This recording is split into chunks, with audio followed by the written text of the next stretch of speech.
there was some act of nature, some hurricane, and the Palestinians left their homes to realize that they are refugees overnight. We now know, and again, the historian I mentioned earlier, Benny Morris, in the 2 books he published on the subject, there are historical records released in the Israeli archives which show that there were deliberated plans, and that overwhelming majority of the Palestinian refugee population, which grew from 550,000 then into millions today, that population was driven deliberately by Israeli forces at the time. They wanted to take over their land, and they deliberately destroyed the villages where the Palestinians were evicted from. More than 400 villages. You can read a book of record on that, edited by Walid Khalidi. It's called All That Remains. You see pictures of these villages one by one. You see the sites, what happened to them. You'll find out, for example, that the local mosque was turned into a casino, that the local church has been made into a bar. You can see that the city council has been made into, municipality for the Israeli government, and so on and so forth. They changed the landscape. They hope to erase the memory. But of course the Palestinian memory is too resistant, too persistent to be eradicated, no matter how much violence has been visited among the Palestinians generation after generation. And some people say, but many of the Palestinians today do not remember the lands. They are old. Yeah, some are old. Some may not remember. And I know Palestinians who have never set foot on Palestine, but they have more nostalgia for Palestine than even their parents and their grandparents. This is something that the Zionists never anticipated. A movement that is based on a strong national force could not perceive that the enemy, because they look down at them, that they are going to be able to forge ahead with a strong political national movement against Zionism. And this is why, that's the only explanation, after a century of mass violence on the Palestinians, it's not the Israeli project put violence on the Palestinians and then left them to live wherever they are, refugee camps. Israel does not leave them. It chases them wherever they are. It kills them wherever it sees them.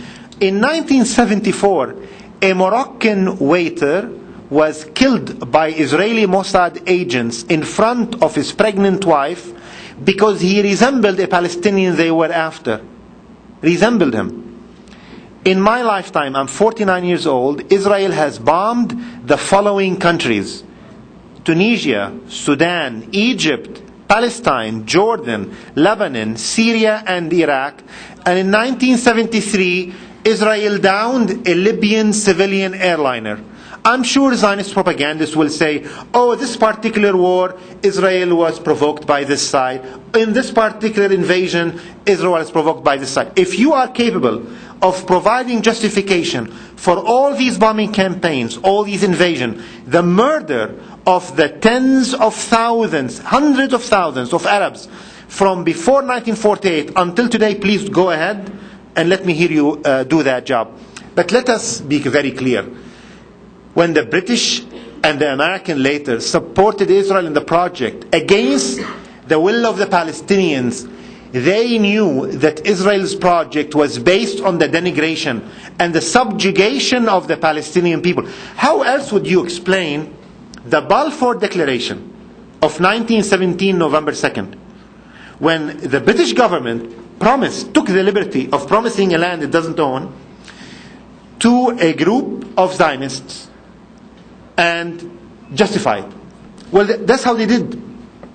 So in 1917, when the Jewish segment of the population was 9%, and when the Jews owned, less than 4% of the entire land, yet they were promised a Jewish home in Palestine, without specifying where in Palestine deliberately. Because the Zionists, in negotiating the Balfour Declaration, they wanted the declaration to say a Jewish home, to transfer Palestine into a Jewish home, to make it very clear, all of Palestine, every single inch of Palestine. And yet, the Balfour Declaration, in case you forgot, does mention the Palestinians. The 91% of the population in 1917 are referred to in an article of that declaration as the non-Jewish communities in Palestine. The non-Jewish communities in Palestine. I mean, look how odd that is. To refer to the majority as the non-minority. I mean, it's like referring to the white population of the United States as the non-blacks of the United States. But that tells you something. It tells you the term of reference for the British, the Americans, and the Zionists was not, certainly was not, the majority population. Lord Balfour was in fact asked, how did you justify promising the land when 91% of the population are Palestinians, the non-Jewish communities of Palestine? And he told them in his hotel room, he said, you have to understand, when we did that, we knew that numerical, and I'm quoting, numerical self-determination was excluded. I love that phrase. Numerical self-determination was excluded. Meaning, it's not about quantity, it's about quality. It's about the racial recipe of the better people versus the inferior people. And on that, it was justified. But this is the dilemma of Zionism, is that a project that was based on violence and mass violence to project still requires, a century later, the use of mass violence to persist. And this is why I believe the project is doomed to failure. For how long can you impose a violent rule on a mass population that is increasingly demographically changing the picture in favor of the Palestinians? Hannah Arendt, who was a Zionist herself, wrote an article in 1951, and she said to the Zionists, look, you are acting according to the dictum that the only language the Palestinians understand is the language of force. She said, I believe, based on what I just saw over the years, that the only language the Palestinians do not understand is the language of force.